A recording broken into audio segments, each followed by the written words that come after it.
এই vote manipulate করা হবে। আপনি দেখবেন ভোট জেতানোর জন্য যত সিল মারাতে হয় এই ইউনিট সরকার এটা মারবে এবং নতুন করে জটিলতা তৈরি করবে এই দেশে। শেখ হাসিনা আপনার নোয়াখালী চিটিগার কানেক্টিং জায়গায় একটা ইপিজেড করার প্রোগ্রাম ছিল। সেখানে এখন অস্ত্র কারখানা করা হচ্ছে। আমাদের মেশিন টুলস ফ্যাক্টরি আছে না, অস্ত্র বানানোর কারখানা আছে না, ওখানে কেন করা হবে? কার উদ্দেশ্যে, কার প্রয়োজনে এটা করা হবে বলেন? ইলেকশন হলো আর 15 দিন 20 দিন পর। আপনি এগুলো সরকার কেন করে? অর্থাৎ এই দেশটাকে লুট করার জন্য, দেশটাকে ধ্বংস করার জন্য পরিকল্পিত ভাবে এসব করা হচ্ছে বলে আমার ধারণা। উনি যে কি খেলা কি করবে আল্লাহ জানে, দেশটাকে কোথায় নিয়ে ফেলবে। সুতরাং তাদের দায় মুক্তি ছাড়া মুক্তির কোনো পথ নাই। এরকম ইউনুসকেও একসময় ফেরত আনতে চাইতে হতে পারে। আরেকটা জিরো হলো জিরো আনএমপ্লয়মেন্ট। এখন তো 3-4 কোটি লোক বেকার। উনি করতেছেটা কি? দেশে আপনার বিনিয়োগ নাই, ব্যবসা নাই, কিছু নাই, বাজার ব্যবস্থা। এই যে এখন নিউজে দেখলাম যে রোজার আগের জন্য আপনার সব ওই যে ছোলা ডাল এগুলো আনতেছে, এখন আনলোড করতে পারতেছে না। আপনি বলেন তো দেখি, এই এই সরকার দ্রুত ইলেকশন দিয়ে আপনার রাস্তা মাপবে। এখন তারা কোন ষড়যন্ত্রে, কোন দেশের, আমাদের দেশের সবসময় নির্বাচনে পরাশক্তি গুলো অ্যাক্টিভ হয়। এখন আমাদের এই সরকারের মধ্যে অনেকেই আমেরিকান সিটিজেন আছে। এখন আমেরিকান সেইটা করবে, এটা কি করে? এদিকে কর বসানোর সময় গোপন চুক্তি করে আসছে, সেই চুক্তির ভিতরে কি আছে জানি না। আপনি দেখেন আওয়ামী লীগ ফ্যাসিবাদের সময় শেখ হাসিনা আপনার নোয়াখালী চিটিগার কানেক্টিং জায়গায় একটা ইপিজেড করার প্রোগ্রাম ছিল। সেখানে এখন অস্ত্র কারখানা করা হচ্ছে। আমাদের মেশিন টুলস ফ্যাক্টরি আছে না, অস্ত্র বানানোর কারখানা আছে না, ওখানে কেন করা হবে? কার উদ্দেশ্যে, কার প্রয়োজনে এটা করা হবে বলেন? ইলেকশন হলো আর 15 দিন 20 দিন পর। আপনি এগুলো সরকার কেন করে? আপনার 6300 স্কোয়ার ফিটের বাড়ি বানাচ্ছে আপনার মন্ত্রীরা হবে নাকি? আপনি বলেন তো দেখি, এই এই 6000 নাকি আপনার ই করবে নাকি? 9,000 বর্গ ফুট, 9300 স্কোয়ার ফিট। এখানে কি ফুটবল খেলার মাঠ রাখছে নাকি? এটা কি আজব কাণ্ড? এগুলো সরকারের প্রজেক্ট, এগুলো কিভাবে হয় বলেন? ইলেকশন দিয়ে চলে যাবে এ তো। আবার দেখেন বিমানে 3 উপদেষ্টাকে বোর্ডে ঢুকাই দিছে। উপদেষ্টারা আসছে এদেশে বেনিয়া বর্গী হিসাবে, নাইলে একটা উপদেষ্টা কি করে বলেন আপনার বিমানে ডাইরেক্টর হয়? এখন শোনা যাচ্ছে বিমান আসবে, ওটা অ্যাপ্রুভ করবে, অথবা ওখান থেকে কি করবে না করবে, কমিশন টমিশন জানি না। 3 জন উপদেষ্টা, আপনি জানেন বোধহয়। আপনার জননিরাপত্তা নিরাপত্তা উপদেষ্টা বোর্ডে আছে। ইলেকশন যদি সঠিকভাবে দিতে চায়, ইলেকশন কমিশনের সেক্রেটারিকে ওই ডাইরেক্টর বানাই দিছে, আবার বিদ্যুৎ উপদেষ্টাও বানাই দিছে। বলেন তো 3টা মেজর সেক্টর সেটা আপনার বোর্ডে দিছে। এটা কতখানি ছোট লোক চিন্তা করেন। উপদেষ্টা হয়ে যায় বিমানের বোর্ডে ঢোকে, বলেন তাদের মান ইজ্জত বোধ নাই। অর্থাৎ এই দেশটাকে লুট করার জন্য, দেশটাকে ধ্বংস করার জন্য পরিকল্পিত ভাবে এসব করা হচ্ছে বলে আমার ধারণা।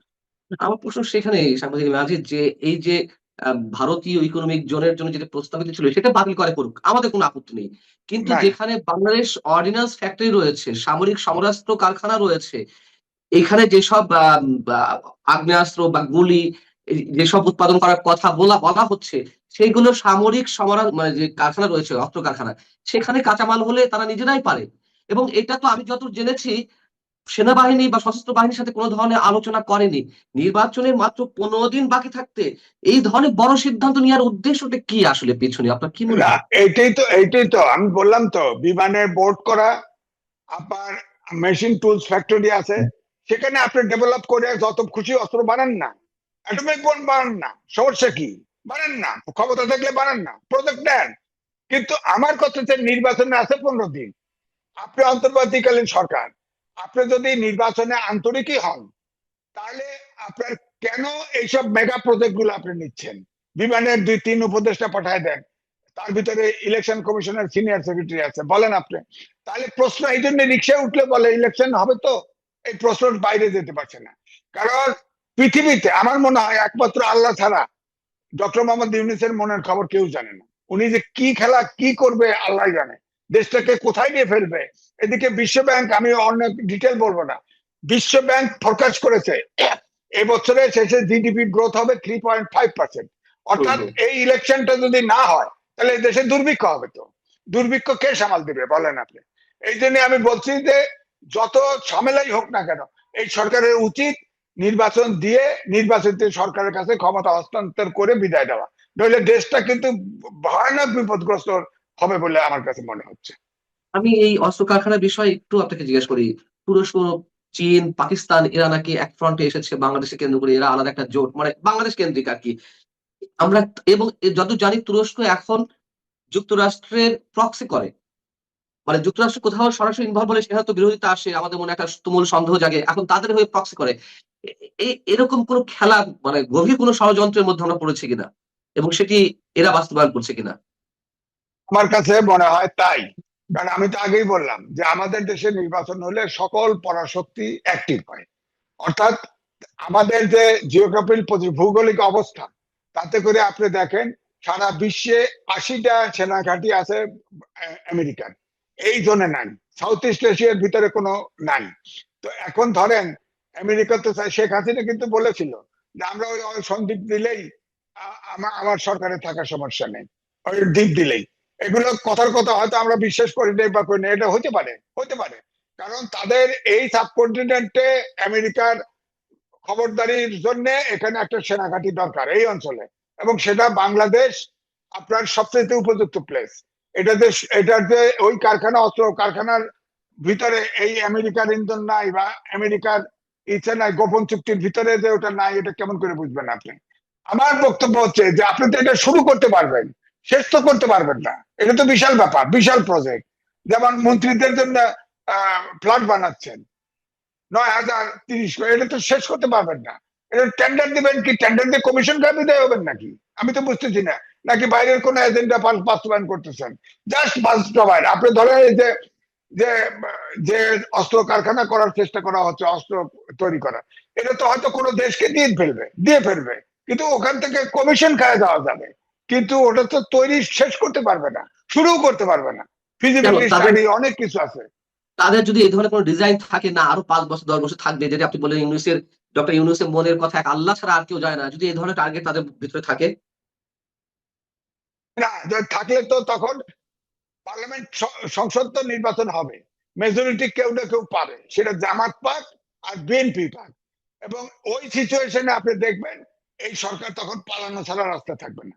কিন্তু তখন সেই নির্বাচন কি অভ্যুত্থানের মতো আসলেই হবে? সব শক্তি এক হবে, কিন্তু সব সেই নির্বাচন শক্তি কি এক হবে। আসলেই হবে 12 তারিখে? মানুষের মনে তো এখন অনেক ধরনের সন্দেহ রয়েছে। আল জাজিরাতে একটি রিপোর্ট প্রকাশ হয়েছে যে আইন শৃঙ্খলা পরিস্থিতি ভয়াবহ, এবং আন্তর্জাতিক বিশেষজ্ঞরা আশঙ্কা করছেন 12 তারিখের নির্বাচন নিয়ে। এই ধরনের ইঙ্গিত দেওয়া হয়েছে আল জাজিরা রিপোর্ট, যেটি মঙ্গলবার প্রকাশ হয়েছে। না, সন্ত্রাস সংঘর্ষ যতটুকু হচ্ছে, আমাদের নির্বাচনের সময় এই কালচার এটুকু হয়ে থাকে, আমি মানে নিলাম। কিন্তু এই যে ডক্টর মোহাম্মদ ইউনূসের কি ষড়যন্ত্র আছে, এটা তো পরিষ্কার হওয়া যাচ্ছে না। আপনি বলেন এইসব কারণে তো মনে হয় মানুষের ভিতরে ধোঁয়াশা। ইলেকশন উনি সঠিকভাবে দিবে কিনা জানি না। গণভোট এবং সংসদ নির্বাচন একই সাথে করে এই জটিলতা তৈরি করছে, এবং অবৈধ কিছুতে, এবং তিনি এই সংবিধানের 7-এর ক এবং খ অনুচ্ছেদ আছে, হ্যাঁ, সেখানে বলা আছে যে এই মৌলিক ইস্যুতে, সংবিধানের মৌলিক কোনো কিছু সংশোধন করলে রাষ্ট্রদ্রোহী মামলা পড়বে। এই সরকার, আমার ধারণা, তারা এই সরকার যতক্ষণ পর্যন্ত এই আপনার কনস্টিটিউয়েন্সি অ্যাসেম্বলি পাস না করবে, ততক্ষণ এরা সরকার সরকার ছাড়বে না। কারণ হচ্ছে যে তারা আসলে দায় মুক্তি পেতে চায়। তারা নিজেরাও বোঝে তারা আইনের বাইরে যত সরকার যত কিছু করছে সব অবৈধ, তাদের সবকিছু অবৈধ, সংসার টস্কার সব অবৈধ। সুতরাং তাদের দায় মুক্তি ছাড়া মুক্তির কোনো পথ নাই। শেখ হাসিনাকে রায় দিয়েছে না, শেখ হাসিনাকে আমি ফেরত আনতে চাই না, এরকম ইউনূসকেও একসময় ফেরত আনতে চাইতে হতে পারে। সুতরাং তাদের উচিত হবে, এখন আমার মনে হয় তারা পারে নাই দেশ চালাতে। সব এনজিও, কয়েকজন, এক ফুট এনজিও, এক ফুট আমলা, এক ফুট প্রফেশনাল শিক্ষকেরা সরকার চালানোর কেউ বোঝেই নেই কিছু। ছাত্র রাজনীতির ব্যাকগ্রাউন্ড অন্তত না থাকলে সরকার চালানো সম্ভব। এই সরকার একদমই টোটালি ব্যর্থ হয়ে গেছে। এই সরকার ইমিডিয়েটলি নির্বাচন দেওয়া উচিত, এবং দেশের যদি কোন রকম মমত্ব বোধ থাকে তাহলে নির্বাচন দিয়ে তাদের বিদায় দেওয়া উচিত। তারা নির্বাচন পারছে দিচ্ছে, না। নির্বাচন তো দিচ্ছে, কিন্তু সেই নির্বাচনটি এর মধ্যে মানে অনেক বেশি কন্ট্রোভার্সিয়াল হয়ে পড়েছে। তাহলে সেই না, নির্বাচন কি কোনো হয়? নির্বাচন দিচ্ছে, কিন্তু নির্বাচনের ভিতরে আমি তো কয়েকটা উদাহরণ দিলাম, জটিলতা তো তৈরি হচ্ছে। বুঝতেই জটিলতা পারছি। তো ভয়াবহ জটিলতা তৈরি হতে পারে। তো এটা উনি খোলসা করে না কেন? কোনো উত্তর দেয় না। ওনার ছাত্র, প্রিয় ছাত্র মাহমুদুর রহমান মান্না ছিল, হ্যাঁ, মান্না ভাই তিনিও আমার সাথে টক শোতে বলছে, উনি খালি শোনে, বড় উত্তর দেয় না, প্রশ্ন করলে উত্তর দেয় না, উনি কারো কথা শোনেন না। ওনার পেটের ভিতরে সব তার পরিকল্পনা, কাউকে জানায় না, শুধু এটা বাস্তবায়ন করে। এখন উনি কি করতেছে উনিই জানে।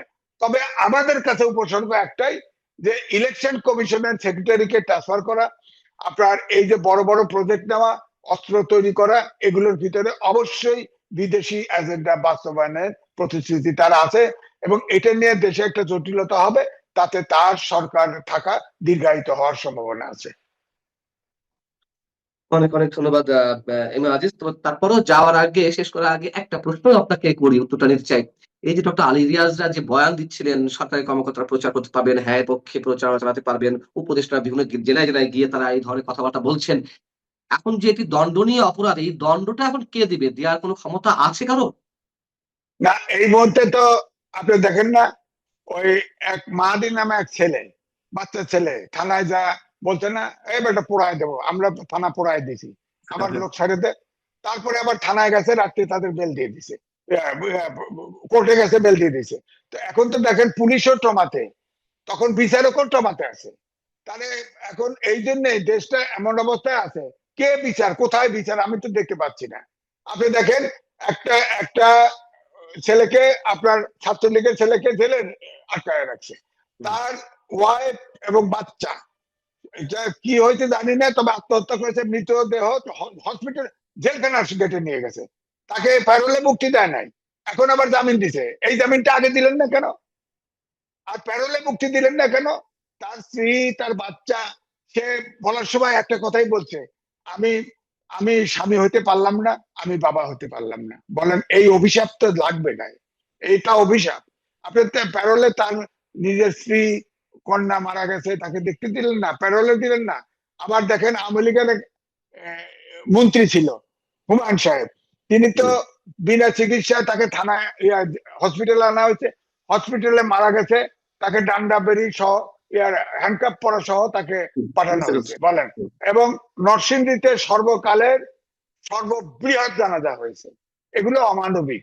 আমরা মানবাধিকার, সার্বজনীন মানবাধিকার ঘোষণাপত্রের জাতিসংঘের স্বাক্ষর করেছি না, এগুলো তো জবাবদিহি করতে হবে। কেউ যদি মামলা করে এটার উত্তর দিবেন কি? জাতিসংঘের ঘোষণাপত্রে তো স্বাক্ষরিত, বাংলাদেশ স্বাক্ষর করা দেশ।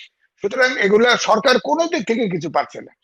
তারা, আপনি শুরু থেকে দেখেন, জামাত এনসিপি যা দাবি করে তাই মানে। এখন গণভোটও তারাই চাচ্ছে, সরকারও চাচ্ছে। আমি এই জন্যই বলছি সরকার জয়েন করুক, এনসিপি তে জয়েন করুক, এনসিপি তো তারই দল, এনসিপি তে জয়েন করুক, জয়েন করে ভাবর চাকা যায়। সরকারের থেকে কেন?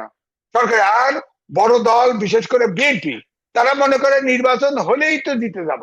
সুতরাং কোনো মতে, অর্থাৎ ইউনিসের ফাটা বাসের চিপার ভিতরে পড়ছে, এটারে কোনোভাবে কোনো কিছু বলে না, ঠিক মতো টাইট মতো বলে না। এই ইউনুসকে এখন সব দল মিলে তাকে বিদায় দেওয়া উচিত, কারণ এই দেশটাকে ফোকলা করে ফেলছে সে।